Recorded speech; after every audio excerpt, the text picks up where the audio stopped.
Let me turn off the Discord mic so that I don't get that echo. Okay.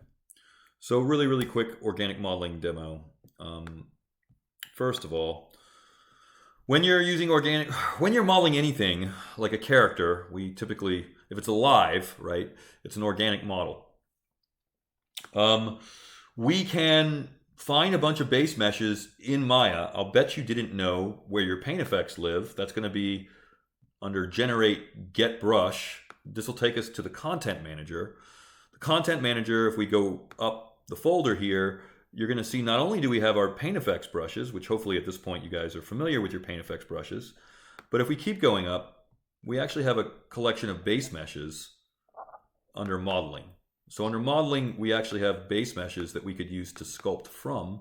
This is something that the other class didn't get, so I hope you're enjoying your little bit of extra information here. So for those of you guys that have a stuffed animal, or even an animal, I don't know, a cat, you can start with a cat base mesh, for example. Are you guys seeing what's on my screen right now? Is everybody there? Is everybody watching this? Kim, you're unmuted. I don't know if you know. Kim, I guess mute. You should mute. Yeah, we can see. Okay. So in the earlier demo, if you're going to look at the first class's demo, I just started from a sphere, but I don't have much time, and I want to make this a little more interesting. So here is a base mesh of a cat. I would like to sculpt this cat. Generally, I would take this base mesh into Mudbox or ZBrush and use that. And really, guys, I can't emphasize that enough. Use the free version of ZBrush. It's ZBrush Mini Core. You can find this at zbrushcore.com. It's totally free. You're gonna love it. I mean, you're gonna love it a lot more than sculpting in Maya. I promise you that. So really, if you're doing any kind of organic modeling, just download ZBrush Mini Core. It's completely free, and have some fun with this. You know, like here we start with a block, and we've only got 8 brushes, but look how easy it is to sculpt this block. And they're using this block and they're sculpting one of those Easter Island skull or Easter Island statues. And you can see it's relatively easy. It's relatively fast. Yes, I know this is sped up, but this is where 3D becomes fun. This is where 3D should become fun. I hope at some point it's fun. And this is usually where I have the most fun, is sculpting. Right? And we have some materials we can choose from, and we have some different brushes. But this is really where I suggest, I repeat, I suggest that you do your sculpting or your organic modeling. There's no rule that says you have to do it this way, but it is definitely a lot better, in my opinion, than using the sculpting shelf in Maya. Now, and you can see there's like a really cool Tyrannosaurus Rex guy here. Where is he?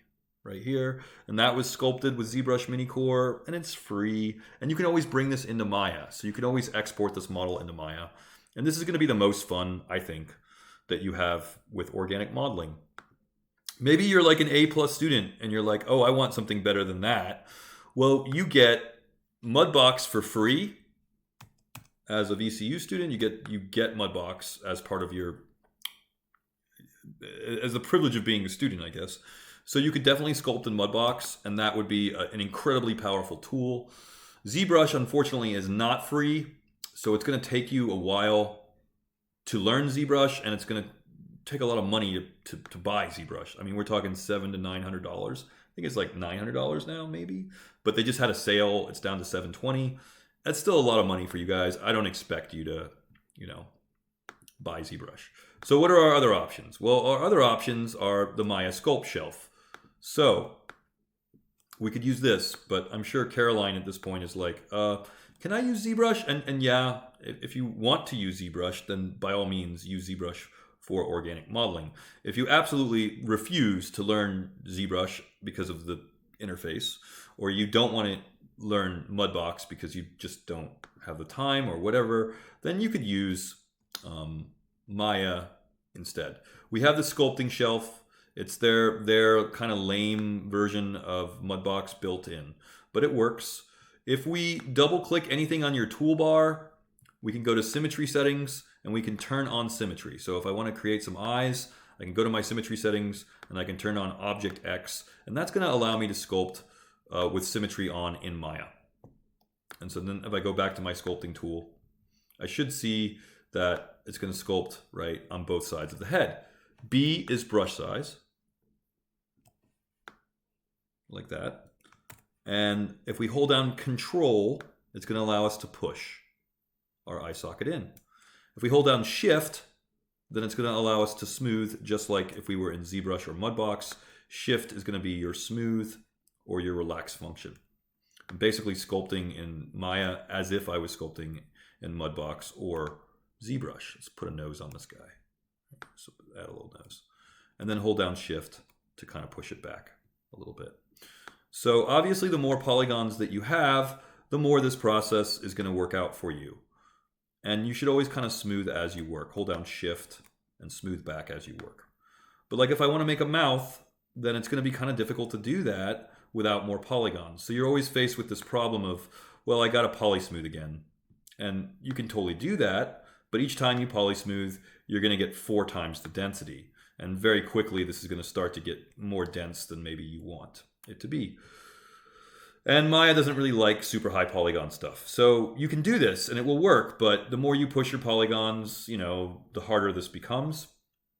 This brush is your cut fine stroke brush.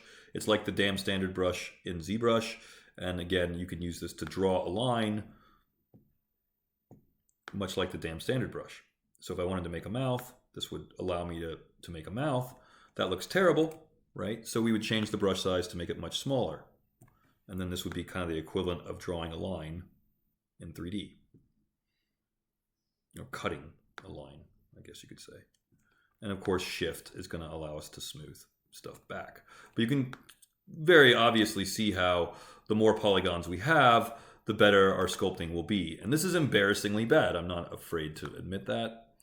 But I'm working with a trackpad, and normally all of my organic modeling I would do in ZBrush or Mudbox. And so this is kind of just like, well, for those people that really, really refuse to learn any ZBrush, even though it's free, I repeat, free now. ZBrush Mini Core is free. Can't emphasize that enough. But if you're like, no, I don't have time to learn another software, even if it's super easy, then you can fight with Maya's struggle. I mean, it's just not going to be as good. It's not going to be as intuitive. And I'm sorry if I'm insulting Autodesk here when I say this, but really this is a sort of a stopgap. This is a sort of, well, if you don't have Mudbox or ZBrush, then I guess this is what you can use. So there are a bunch of different brushes here, like build up surface. So maybe if I wanted to build up his cheeks, I could do that. Now, brush intensity is going to be M for magnitude. And you see the big vertical line coming out of my brush? That's going to be my brush strength or brush intensity. And again, that's M. So I just hold down M and pull on that. And you can see the line goes down. So now I'm not like doing as much, right? So now the brush is just kind of like the clay buildup brush in ZBrush. And you can see I'm kind of building up the cheeks a little bit and then holding down Shift to push them back. It's kind of smooth as I work. So Caroline, are you there? Are you listening? Oh my God, you guys. Just tune me out all the time. I don't have a huge amount of time left anyway. I only have like 5 minutes. And this is not the best demo. Let's put some eyes in. So how can we put some eyes in? We can make this live by clicking on the magnet. We do have to select the mesh first. So make sure the mesh is green. Select the mesh. Man, Maya, why are you giving me so many problems today? Select the mesh. Make sure it's live. It should turn dark green. So when it's dark green, you know it's live, or when the magnet is down. So it's light green now. The object is selected. Click the magnet, becomes dark green. Or at least the name is there and the magnet is on. So we know it's live. That way, if I were to go to my sphere, I can actually draw a sphere in the eye socket. And it's going to appear right there, thanks to live mode. And then I can scale, rotate, place the eyeball, whatever you need to do. And now I have, my cat has an eye in it. All right, cool. You might want to turn off live mode at this point because we don't need it anymore. But now he's got an eye.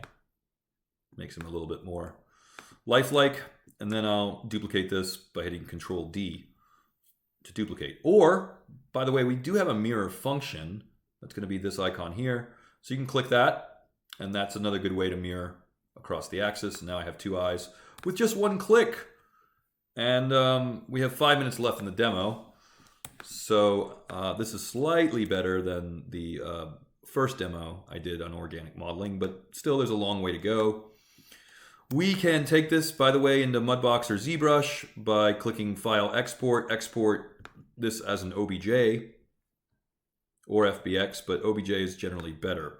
If your OBJ is not turned on for some reason and you don't see it, you can go to Windows, Settings and Preferences, go to Plugin Manager, and under Plugin Manager, you can scroll down to OBJ Export. Make sure that this is loaded. So load your OBJ export. If you've done that, then you can select whatever you want to export. Go to File, Export Selection. You should now see OBJ in your list, I hope. Where are you? OBJ. Bam. There's your OBJ export. Export this as an OBJ, cat OBJ, and now you can bring it into anything. I mean, you can bring it into ZBrush, you can bring it into Mudbox, you can bring it into 3D Studio Max, you can even bring it into Photoshop, believe it or not, and edit it from there and continue sculpting.